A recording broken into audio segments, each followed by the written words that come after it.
शरद पवार का हम जिक्र कर रहे थे, चंद्रबाबू नायडू से एमके स्टालिन बात कर रहे हैं, शरद पवार नीतीश कुमार से कर रहे हैं। क्या ये बात वो एक्सेप्ट भी करेंगे? एक प्रेस कॉन्फ्रेंस कर रहे हैं, सुनते हैं।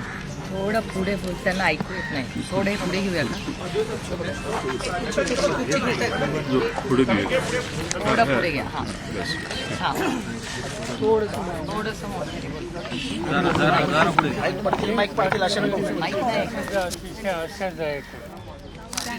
विशेषतः उत्तर प्रदेशमध्ये सर्वसाधारणपणानं तुम्हा लोकांचं आणि आमच्या काही सहकाऱ्यांचं ॲसेसमेंट जे होतं त्यापेक्षा वेगळा निकाल उत्तर प्रदेशच्या जनतेनं दिलेला आहे.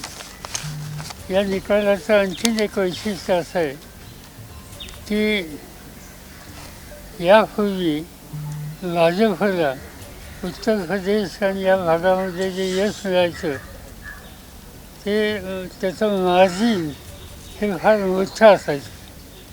आता त्यांना काही ज्या जागा मिळाल्यात त्या मर्यादित अशा प्रकारच्या मार्जिनी मिळाल्यात. त्याचा अर्थ राष्ट्र पातळीवर आम्ही लोक जे सगळे काम करतो त्याचे विशेषतः उत्तर प्रदेश आणि हिंदी बेल्टमध्ये जे आमचे सहकारी काम करतात त्यांनी आम्ही सगळ्यांनी मिळून अधिक लक्ष दिलं तर आज उत्तरेकडचा जो चेहरा आहे तो बदलायला एक अनुकूल असा प्रकारचं चित्र दिसतंय. तो क्षेत्रीय क्षत्रपों का जो दौर देश में देखने को मिलता था, लग रहा है फिर से एक बार उसी तरीके की स्थिति बनती हुई दिख रही है.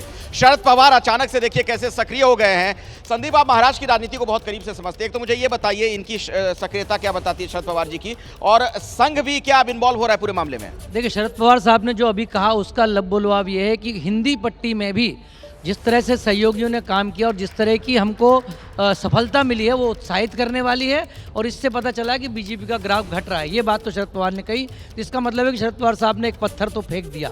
दूसरा, एक बड़ी सूचना मैं आपको देना चाहता हूँ कि मोहन भागवत साहब जो प्रमुख सरसंघ चालक हैं वो इस समय नागपुर में हैं.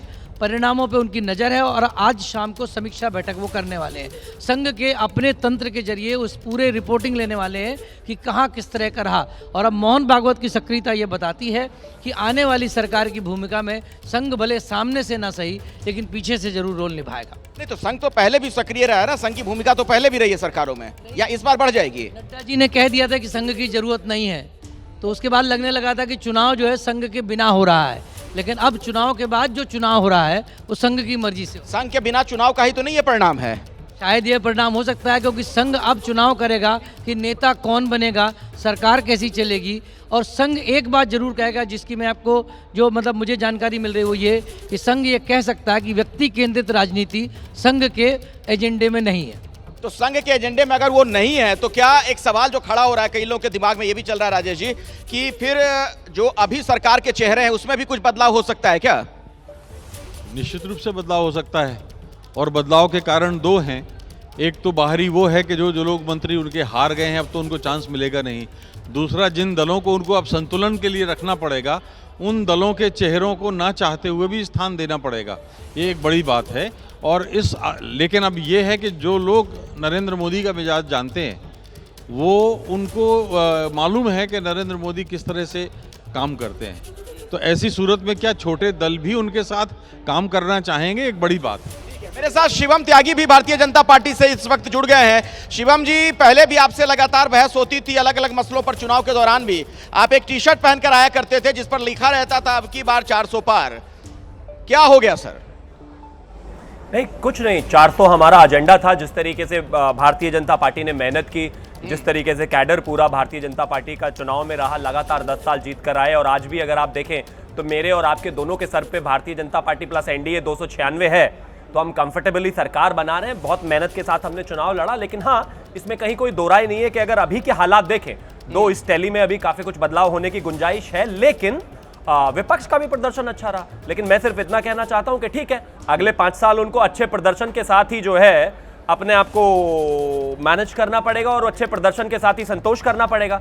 भारतीय जनता पार्टी और एनडीए मिलकर सरकार बनाएंगे और देश को एक जो है मजबूत सरकार देंगे। नेहरू जी के बाद आदरणीय प्रधानमंत्री जी तीसरे ऐसे दूसरे प्रधानमंत्री बनेंगे जो तीसरे टर्म में अपनी पूरे टर्म करेंगे। तो ये देश के लिए गौरव की बात है, भारतीय जनता पार्टी के लिए। बाकी इसके लिए आपको बधाई है, वाकई में ये बड़ी बात होती है। तीसरी बार अगर आप सरकार में वापस लौट रहे हैं, अभी की जो स्थिति नजर आ रही है उसमें एनडीए की सरकार बनती हुई दिख रही है। लेकिन पंकज जी, मेरा सवाल आपसे भी है, आप लोग अचानक से इतने सक्रिय क्यों हो गए हैं? चंद्रबाबू नायडू की याद आने लग गई है, नीतीश कुमार जी को याद करने लगे हैं, क्या सर इसके पीछे क्या मसला है? कुछ खिचड़ी पकाने की कोशिश की जा रही है क्या? नहीं, मेरा ख्याल है कि ज्यादा गंभीर मुद्दों पर बात करने की जरूरत है। ये तो आने वाले दिनों में क्या होगा, कौन किससे मिलेगा, कौन कहां रहेगा। कुछ दिन पहले तक नीतीश कुमार हमारे साथ थे, अब इनके साथ है, कल कहां होंगे कौन जानता है, वो तो वही लोग बताएंगे। असल मुद्दा यह है कि इस समय भारतीय जनता पार्टी ने पूरा दांव लगाया था मोदी जी पर कि मोदी जी को लाना है या मोदी बड़ी जी को खबर आ गई है, ये हराना। जानकारी दर्शकों तक पहुंचाना जरूरी है। जीतन राम मांझी गया से जीत गए हैं, गया से एनडीए के जीतन राम मांझी जीत गए हैं, ये बड़ी खबर आ रही है। और जो मार्जिन रहा 1,02,263 वोटों का मार्जिन रहा है। और अब से थोड़ी देर पहले भी मैंने आपको बताया था कि जीतन राम मांझी से खुद अमित शाह ने अभी बातचीत भी की है। एनडीए की जो कल बैठक होनी है उसमें उन्हें बुलाया भी गया है।